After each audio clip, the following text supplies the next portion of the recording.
Forgive me if I sound a bit weird, your uncle is still just a bit sick. Hey kids, welcome back to the channel. Your uncle is wearing glasses, so that's how you know that this is a bona fide news video, and there are a few pieces of news to cover. This weekend, a few new releases, a new announcement, and as always, I'm going to be covering them in order of least to most interesting. So with that said, let's get into it.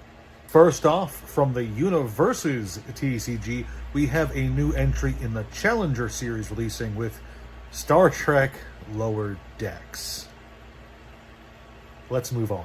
Next up, in the world of Weiss Schwarz, we have the Konosuba movie Legend of Crimson set, which is getting a reprint released this weekend. And that's pretty noteworthy because Weiss Schwarz doesn't really tend to do reprints. Bushiroad has a kind of one and done policy when it comes to sets. They release enough to satisfy pre-order demand, as well as a bit more to give stores something to order from distribution, but that tends to be it. A set has to be really popular to warrant a second print wave, and Konosuba is definitely popular. It's got some pretty good cards in it. The movie itself does have those gold stamped signatures, I think, for at least a few of the cards. I'm pretty sure I saw gold signatures on that set. I could be wrong. But Konosuba itself is a popular anime. The movie was pretty good. I watched it. I enjoyed it. So it doesn't really surprise me all that much to find that this was going to get a second print re-release. So if you are a fan of Konosuba and just want to collect the cards, or if you're a fan of Weiss Schwarz and just want to play with the cards, now is a good opportunity to get this set before it's gone once again. In the Yu-Gi-Oh! TCG, we are getting the English release of the Crossover Breakers deck build set, which aims to introduce 3 new archetypes to the TCG: the Malice, the Ryuge, and the Ryziel, I believe they're called.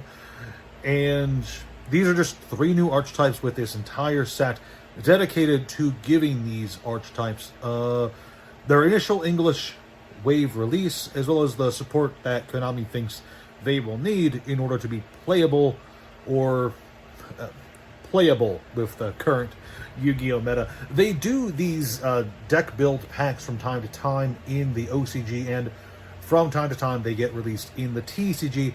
How successful they tend to be is, it definitely varies from set to set, but it looks like this will be another strong one. It does have quarter-century secret rares, I believe. The pre-sales looked pretty strong. The boxes were selling pretty well. The Malice cards in particular seem to be selling quite well. It might be because they're good, or it might be because the Malice archetype is based off of the Alice in Wonderland story, and that tends to get fans. I can't judge it either way. Again, I don't play modern Yu-Gi-Oh!, so I wouldn't know if it is because of how good the cards themselves are. It just seems like they're selling pretty well, so wanted to put that out there. I think this will be another good set for the long term, but as with all Yu-Gi-Oh! Sets, I do worry that there will be a price collapse in the near future. After all, so many Yu-Gi-Oh! Sets come out these days. They hit the shelves at around $70 to $80, and then they quickly go down to $40, $50, $30 for some of them even. That's something I want to talk about at some point. I hope that this set does not experience that, but, you know, jury's out, I suppose. Finally, let's wrap this up with an announcement from Flesh and Blood. LSS has announced on their website that they are going to be making changes to the Armory kit promos going forward starting next year.